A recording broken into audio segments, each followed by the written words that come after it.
We're going to be milling today. There's the old 361. You got the Holzfforma G444. 290. So much like the test we did the other day, I'm going to take that 20-inch bar, a brand new chain. Well, it's been used once for the last video. I'm going to stick it on this Holzfforma, and I'm going to chuck it up to that Alaskan Sawmill.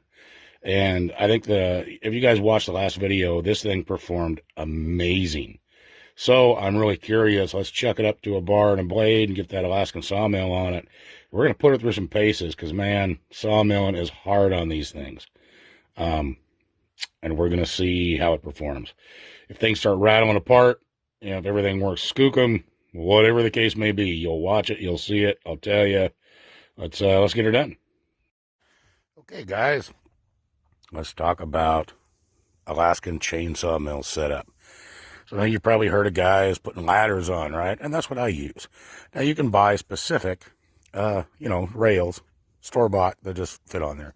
If you do that, you're going to be limited to whatever length it is. So if you get an 8-foot rail, that's all you can cut, right?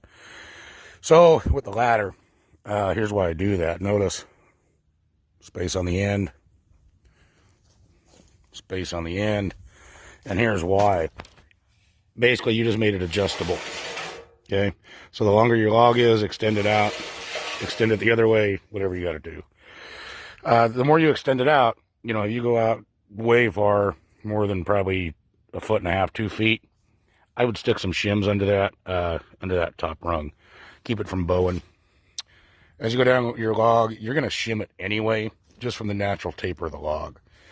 I made me some short little log dogs. Don't make them too long, because once you pound them in, you got to remember there's a chain that's going to be going through there.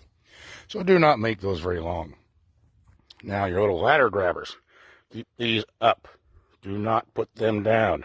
Don't do it. You put those down, they're going to be dangling down. Now, keep in mind, your saw is going to be cutting on the bottom of this, okay?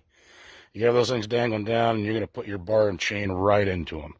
Even if they bend over, if you got it the right direction, it's still going to screw your chain all up. Keep them up.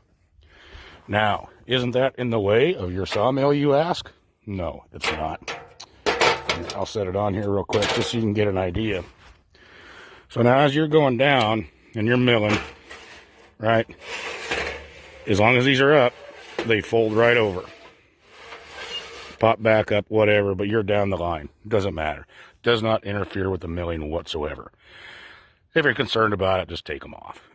I leave them on because I still use it as a ladder too. But so anyway, so that's my setup. I need to figure out a better way of propping this thing up. Alaskan chainsaw mills, you're going to be doing a lot of bending over.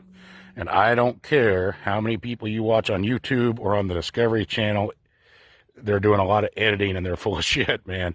It is not as easy as it looks. It will work you to death. It's a lot of work.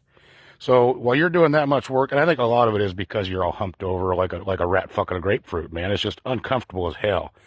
Hard to get any leverage. You're constantly bent over. It's all strain on your low back.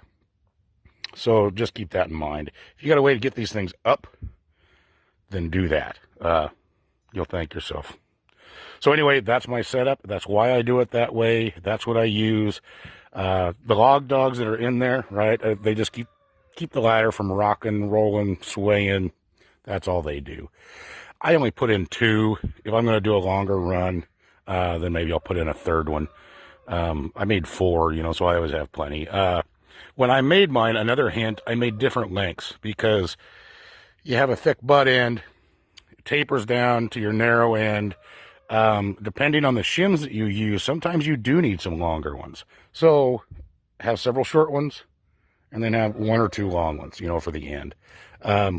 Just gives you more options. Just remember, do not dig those into the wood deep enough that your chain's going to hit them. If you're unsure, just take more off your log.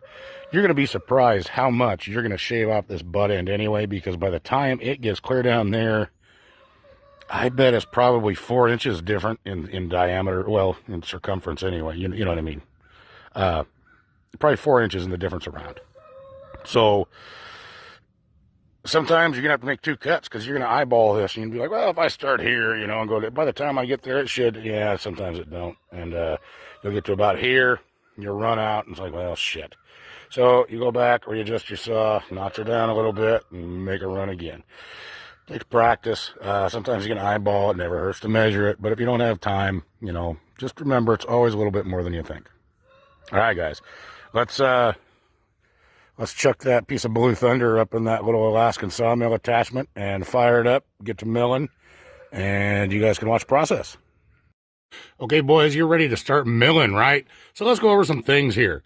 There's some things that you're going to need. You're going to need a chainsaw. In our case, we're going to use that blue one. We're going to hook it up to the sawmill and get her going. There's a couple things we're going to need to hook it up to the mill. Number one, you will need a crescent wrench. You can get the properly sized wrench if you like, but that's a one-size-fits-all left-handed Christmas wrench. It works just as good as any other. Now, let's go over a few other things. Your COVID mask. Okay, let's throw that away. We don't need that crap. Hard hat. Well, I don't suspect much is going to be falling on me, considering I'm working on the ground. We'll get rid of that. Gas can. You will need gas. Sawmilling eats a lot of gas. I would expect half a tank, maybe even a little more for one board. You're going to need some bar oil, right? That is something you will absolutely have to have. Then we go down to things like eyeball protectolators. Won't need those. You can use your safety squints. Work just as good. Instructions. Well, okay, don't need that. You will need a sharpening kit.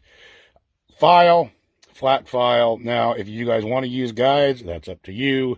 To me, it kind of depends on what I'm doing. If I'm out in the field, really nitty-gritty working, I'm not going to use them. If I'm in the shop and getting it really, really super sharp, just putting it away for the next use, yeah, I'll pull my guides out, man. It never hurts to get them kind of back on track. You'd be surprised how off you actually get just free filing. And a scrunch. You will need a scrunch. Pitch mittens optional.